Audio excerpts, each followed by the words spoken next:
मैं चाहती हूँ कि उनके पास कोई ऐसी हसरत ना हो जो उनकी बचपन में रह जाए। जैसा काफ़ी बच्चे मुझे बताते हैं कि अब हम बड़े हो के पेंसिल्स, कलर पेंसिल्स अफोर्ड कर सकते हैं, हम खरीद सकते हैं, लेकिन वो जो बचपन की हसरत है वो आज तक में हमारी नहीं जाती। तो मैं चाहती हूँ कि हमारे बच्चे भरे हुए हों। बाबा चाहते हैं कि मैं इंजीनियर बनूँ, सो मैं ये कहती हूँ कि मैं इन लोगों के इंटरव्यूज़ लिया करूँ, सो मेरी यही ख्वाहिश है।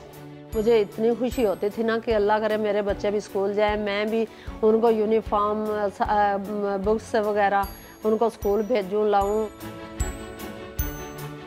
2016 में मैंने एक बरामदे से अपने घर के स्टार्ट किया और आए मैं आपको अपनी अब जो हमारे पास स्कूल की बिल्डिंग है वो दिखाऊं।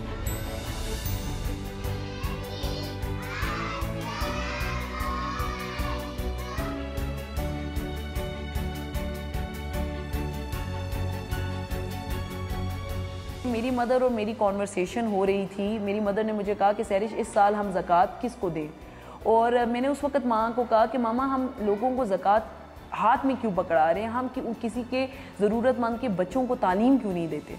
2016 में मैंने ये देखा कि जो हमने खातून घर पे रखी काम करने के लिए, उसके जो 3 बच्चे हैं वो स्कूल नहीं जा रहे थे, और क्योंकि उसके माली हालात बहुत ख़राब थे, तो फिर मैंने उन 3 बच्चों को एक प्राइवेट स्कूल में डाला और उनकी तालीम की ज़िम्मेदारी उठाई।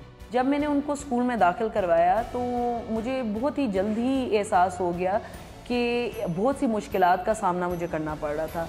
उन बच्चों के पास पेंसिल्स नहीं होती थी, रबर्स नहीं होते थे, वो बच्चे लंचेस नहीं लाते थे। एक दफ़ा भाई पेंसिल चोरी करने पे जो 2 छोटे बच्चे थे जिनको मैंने दाखिल करवाया उनको मार पड़ी, और वो अवॉइड करना लगे कि स्कूल वो जाना छोड़ दिया उन्होंने। जब मैंने इसको कंप्लेन करने के लिए प्रिंसिपल के पास की तो उन्होंने कहा कि अगर आपको हमारे सेटअप से और हमारे तरीक़ेकार से इतना मसला है तो आप अपना क्यों नहीं स्कूल खोल लेती।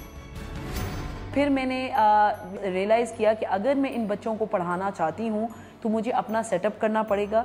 तो मैंने पहले तो हम लोगों को, जो मेरी मदर, हम लोग अपने वरांडे से पढ़ा रहे थे, फिर हम एक टीचर जो है जो मैंने हायर की उनकी गराज एरिया में हम पढ़ाने लग गए, और आस्ता आस्ता ये बच्चे 3 से 17 हो गए और 17 से 40 हो गए।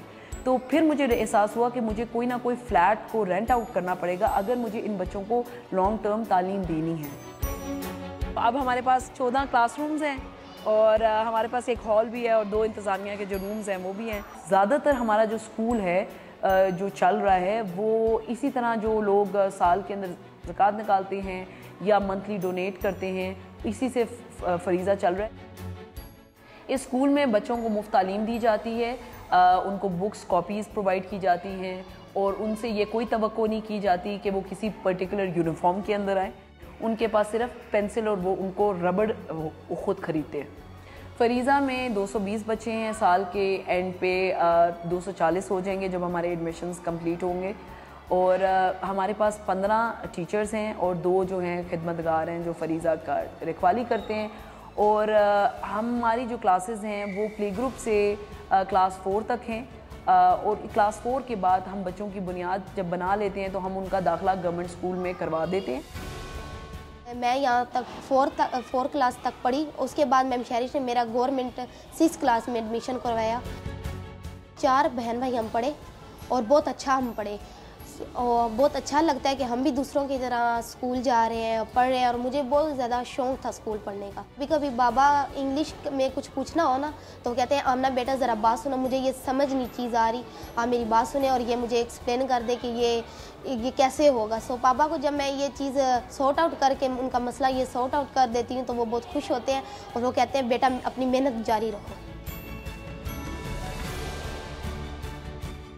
मैं लोगों के घरों में काम करती हूँ, तो आमना के अलावा मेरे 5 बच्चे जो है ना वो स्कूल में पढ़ रहे हैं। मेरी जो टेंशन थी वो सब ख़त्म हो गई हैं। तो अब मैं कहती हूँ मेरे बच्चे पढ़ लिख जाएं, बड़े लोग बन जाएं, तो पढ़ के आगे बच्चों को भी पढ़ाएं।